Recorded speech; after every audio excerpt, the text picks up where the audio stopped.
Yeah, I want to talk about how to think like a genius. And if you learn this principle, it would make you a genius for life and a notable one. It's a method that was adopted by the greatest geniuses, Leonardo da Vinci, Nikola Tesla, Albert Einstein, Isaac Newton, and so on and so forth. And so this is it. Whenever you want to think about a thing, think about how every other thing in life relates to that thing. And I'll show you how I practice this principle. So when I wanted to learn about neuroscience, this was the model I adopted. How does everything in life apply to neuroscience? So I started with temperature. How does heat affect the brain? How does cold affect the brain? Then I went to different seasons of life. I studied the child brain, I studied the teenage brain, I studied the woman's brain, I studied the male brain, I studied the brain of adults, I studied the brain of athletes, then I studied the brains of criminals, I studied the brains of entrepreneurs. I studied so many categories of how these things affect the brain. Then I studied how fear affects the brain, how sex affects the brain, how anger affects the brain, how excitement affects. Hey, wait, stop the tape. We have some breaking news right here. I'm going to be facilitating one of the most impactful trainings on reprogramming the subconscious coming up real soon. Subconscious mind is programmed in childhood but can be reprogrammed in adulthood or at any other time. One more time.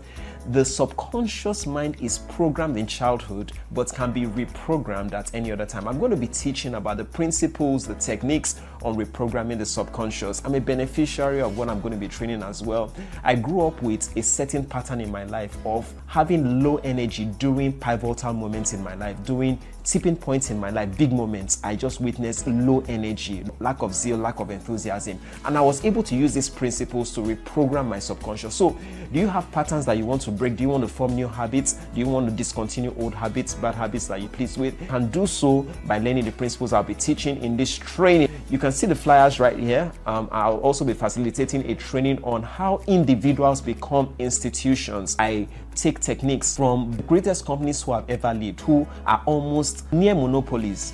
Companies like Volkswagen, Toyota, great companies. I chronicle those companies and show you how individuals who started those companies eventually created corporations that are now institutions. It's an amazing training for anybody who wants to become pivotal in any leadership capacity, even if you're a parent, for anybody at all.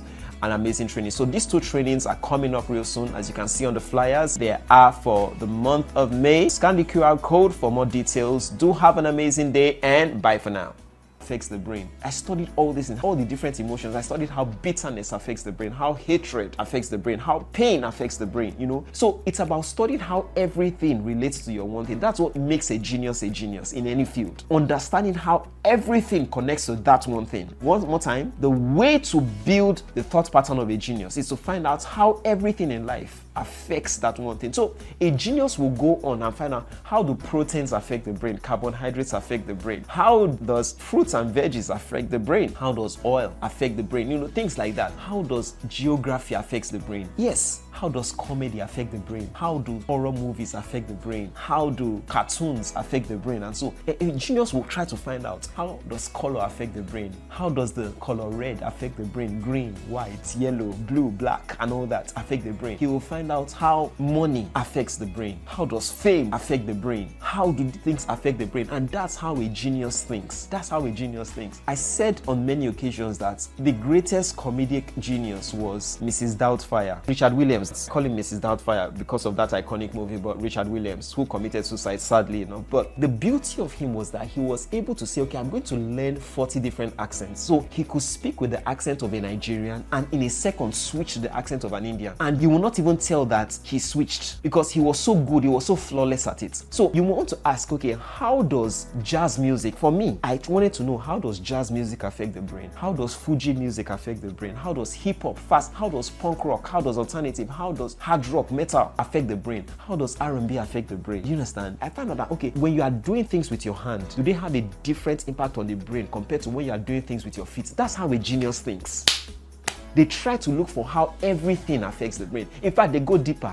Does yellow light have a different impact on the brain than blue lights, than purple lights, than green lights? That's how a genius thinks. I wanted to find out, do sleeping positions affect the brain? So if I sleep on my back, does it have a different impact on my brain compared to if I sleep on my side? That's how a genius thinks. I want to find out, okay, if I kneel down, does it have a different impact on my brain compared to when I sit down, when I stand up? Does walking have a different impact on my brain than jogging? Does jogging have a different impact on my brain than than cardio workouts or high intensity interval trainings or resistance training. That's how a genius thinks. You want to think about how everything has an impact on the brain because you are a specialist or an expert on the brain. So you want to think about how everything impacts the brain. So I would say, okay, does reading have a different impact on my brain than watching? So if I'm watching a documentary, does it have a different impact compared to if I was reading the same thing about the same person? That's how a genius thinks. So I wanted to know, if I am analyzing, does it have a different impact on my brain than if I'm reasoning? Does it have a different impact on my brain than if I'm reflecting? Does it have a different impact on my brain if I'm consolidating memory? I'm trying to remember a thing or trying to form a memory. Does wishful thinking have a different impact on my brain than analytical thinking? You know,